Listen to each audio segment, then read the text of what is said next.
असली ड्रामा तो अब शुरू हो गया। मैं जितने भी एपिसोड देखे और सबसे सुना है कि आप हमेशा मुझे याद करते हैं।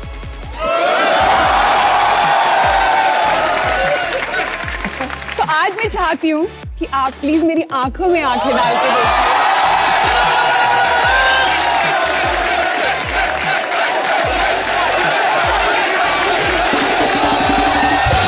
आंख में आंखें डाल के शेर कहिए ना।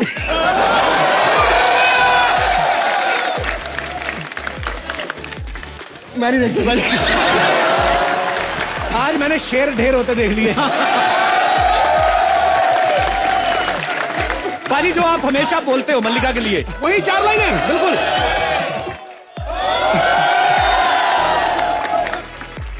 यहाँ कोई आवत है, कोई जावत है, जो खुल के सामने है वही मल्लिका शेरावत है।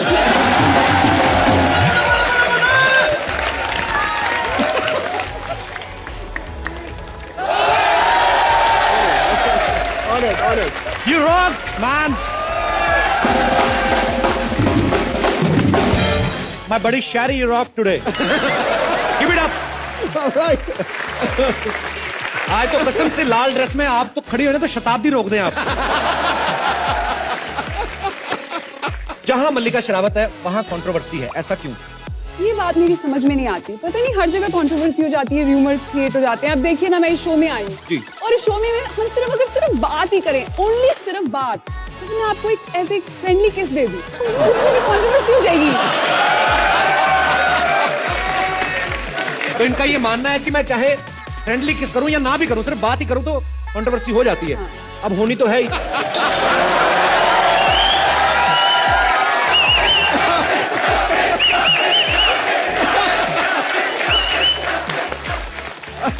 न्यूज तो बननी है, चलो किसी गरीब का भला ही हो जाए।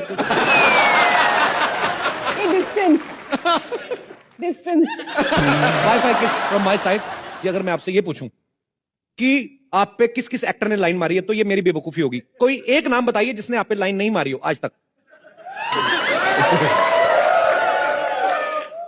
कोई ऐसा नहीं, कोई नहीं है? कोई एक्टर भी ऐसा नहीं है। पक्का कोई नहीं याद आ रहा? नहीं, कोई मुझे याद नहीं आ रहा। मैंने हाल ही में सुना कि आप ओमपुरी साहब के साथ एक फिल्म कर रही हैं। हाँ जी। वो काफी सीनियर एक्टर हैं, मेरे को ऐसा लगता है कि उन्होंने तो नहीं लाइन मारी होगी। मैं एक डर्टी पॉलिटिक्स फिल्म कर रही हूँ जिसमें ओमपुरी जी हैं, नसरुद्दीन शाह है। ये एक रियल स्टोरी भंवरी देवी की लाइफ से इंस्पायर्ड ये कहानी है जी। तो काफी सीनियर एक्टर हैं और इस फिल्म में मेरा ओम जी के साथ एक इंटीमेट थोड़ा सीन था। अच्छा। क्योंकि वो स्क्रिप्ट की डिमांड थी, और उस सीन के बाद मुझे लगा कि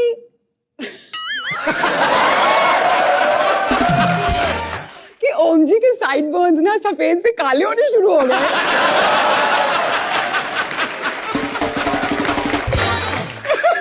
अगले दिन सेट पे आए ओम जी, सडनली ही had black hair. Om ji पहले पूरी तो वैसे ही नाम से थे, पूरे तो आप अब हुए मतलब। तो एक बार तालियां हो जाए मल्लिका के लिए। मल्लिका आपसे ढेर सारी बातें करेंगे, आप प्लीज यहाँ पे विराजमान हो जाइए। मल्लिका के बारे में बहुत सारे रूमर्स हैं लोगों में, मैं आपसे जानना चाहता हूं उनमें कितनी सच्चाई है। इस बात में कितनी सच्चाई है कि आपको पेट्रोल पंप पे जाना अलाउड नहीं है? पेट्रोल पंप से मेरा क्या लेना देना है कपिल? आपका ही लेना देना है, कहते पेट्रोल आग पकड़ लेता है। ओके, ये फिर इसका मतलब र्यूमर है, वो नहीं मान रही है। इस बात में कितनी सच्चाई है कि मुंबई के जो डिब्बे वाले होते हैं, रोटी देने जाते हैं, वो कहते हैं आपकी फोटो लगा के रखते हैं, नीचे चपातियां गर्म रहती हैं? ये भी अफवाह थी। एक बात तो ये तीसरी जो अफवाह है, ये मुझे अफवाह नहीं लग रही क्योंकि मेरे को खुद थोड़ा सा इसमें बिलीव है। बता। इन्होंने जैकी चैन साहब के साथ फिल्म की। हाँ। चाइना के इतने बड़े एक्टर हैं, हॉलीवुड में इतनी सारी उनकी हिट फिल्में। हाँ। पर कहते हैं कि जो चाइना के लोग हैं, हाँ। जैसे उनकी आंखों का जो साइज होता है वो हमसे थोड़ा छोटा होता है नॉर्मल से, पर कहते हैं कि जब उन्होंने इनके साथ फिल्म की उनकी आंखें 1.5 इंच ज्यादा खुली। हाँ, ये रूमर नहीं है, ये तो मैंने भी ध्यान किया कि जैकी की आंखें हो गई थी बड़ी। ये रूमर नहीं है। ये इस बात में सच्चाई है? इसमें सच्चाई है। होना चाहिए भाई।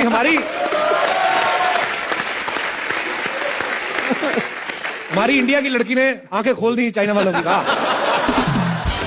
मैं दिखाता हूं बाजी उनकी आंखें कैसे खुली। यहाँ पे मैं चाहूंगा यहाँ पे जरा डिस्प्ले की जाए।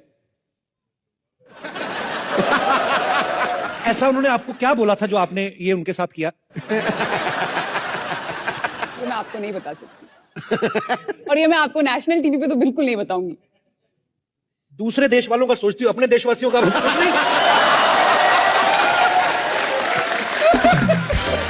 एक बात बताइए, आपने जैकी चैन के साथ फिल्म की जी। आपने उनसे कोई स्टंट वगैरह सीखे?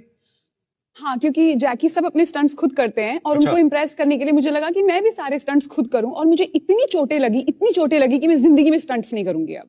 आपने फिर उनको कुछ अपने तरीके सिखाए, अपने स्टंट्स? मैंने उनको इतना बताया, मैंने कहा कि मैं हरियाणा की लड़की हूँ और हमारे हरियाणा की जो गाली होती है ना, एक एक गाली में 2-2 किलो का वजन है। अच्छा।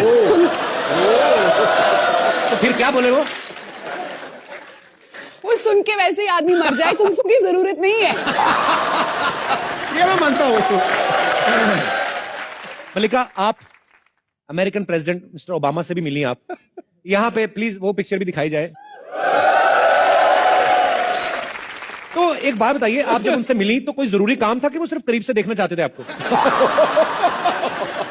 ये बात मैं आपसे क्यों शेयर करूं? वो अमेरिका के राष्ट्रपति हैं, कुछ मेरे मुंह से निकल गया, कुछ मैंने बोल दिया। दोनों मुल्कों के संबंध नहीं खराब होने चाहिए। नहीं, ये तो है, लेकिन जैसे अभी मोदी साहब गए उनसे मिलने, तो उनका एक ये नजरिए से गए थे कि दोनों देशों के संबंध सुधरने चाहिए। जब आप मिले तो आपकी क्या बातें हुई? मोदी साहब तो यूं ही टिकट के पैसे खर्च करके गए, दोनों देशों के संबंध की बातें तो मैं पहले ही कराई थी। और मुझे तो लगता है मुझे फॉरेन मिनिस्टर रख लेना चाहिए मोदी सरकार में। सब आसपास पड़ोसियों के सब संबंध सुधर जाएंगे।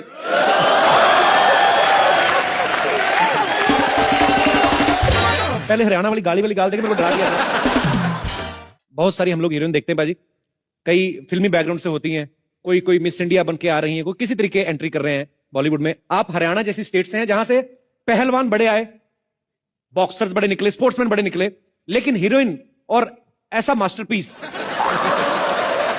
ये आप पहली हुई हैं। तो आपके मन में कैसे आया कि मैं हीरोइन बनूं, और आपको क्या क्या फेस करना पड़ा, ये हम लोग सीरियसली जानना चाहते हैं, बिकॉज बहुत सारे लोगों को जो है इंस्पिरेशन मिलेगी इस बात से। मुझे शुरू से ही एक्टिंग का कीड़ा था कि मुझे एक्ट्रेस बनना है। ओके। और छोटे शहरों में ना लड़कियों को एनकरेज नहीं करते जी। कि आप अपने ड्रीम्स को पूरा करो, आप लाइफ में ये करो। हमेशा एनकरेज करते कि शादी कर लो, घर बसा लो। ये हमारी नॉर्मल थिंकिंग है वैसी। तो मुझे ऐसा लगता था कि मैं अपनी जिंदगी के साथ कुछ डिफरेंट करना चाहती हूँ और ये मेरा सपना है और मैं जरूर कोशिश करूंगी पूरा करने की। नहीं भी सक्सीड हुई तो ठीक है। तो फैमिली ऑपोजिशन बहुत था। मेरे फैमिली बहुत ट्रेडिशनल है, कंजर्वेटिव है, उन्हें पसंद नहीं था ये सब। तो उसके अलावा बम्बई में आई तो सबसे पहले तो कल्चरल शॉक था। बड़ा शहर और यहाँ तो हर कोई कपूर खान इन सब का ही राज चलता है बॉलीवुड में। तो बिगनिंग जो थी वो मेरे लिए बहुत टफ थी। लेकिन मोहतरमा, मंजिलें उनको मिलती हैं जिनके सपनों में जान होती है। पंखों से कुछ नहीं होता, हौसलों से उड़ान होती है। क्या बात है। मैं ये जरूर कहना चाहूंगी सिद्धू जी, कपिल, इस शो में जितनी भी लड़कियां हैं, प्लीज फॉलो योर ड्रीम्स। बहुत जरूरी है। आपने जिंदगी में बहुत कुछ अचीव किया, हमारी दुआएं आप और भी बहुत कुछ अचीव करती रहे, लेकिन मन में कुछ ऐसा है जो आपको अभी भी लगता है कि मुझे ये अचीव करना है? एक चीज है जो मेरे लिए पर्सनली बहुत जरूरी है, वो है कि मैं महिलाओं के लिए, अपनी बहनों के लिए एक संस्था खोलना चाहती हूँ। It's very important to me where they will be given education, they will be trained, and if someone is a victim of abuse, they will be given proper counseling. ये मेरी इच्छा रह गई है और भगवान करे कि ये इच्छा भी मेरी जल्दी पूरी हो जाए।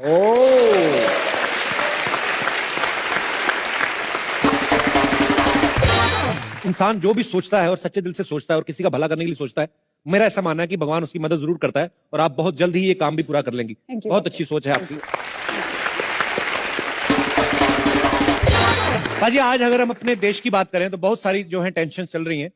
जैसे जम्मू कश्मीर में टेंशन है, महंगाई कम करनी है, रेलवे को सुधारना है। तो एक आम आदमी के दिमाग पे इतना बोझ रहता है, ऊपर से हमें ये सब काम भी करने पड़ते हैं। Don't you think you should hug me once? ये हक का क्या लेना देना है कपिल? मैंने बोला ना आपको, दिस डिस्टेंस।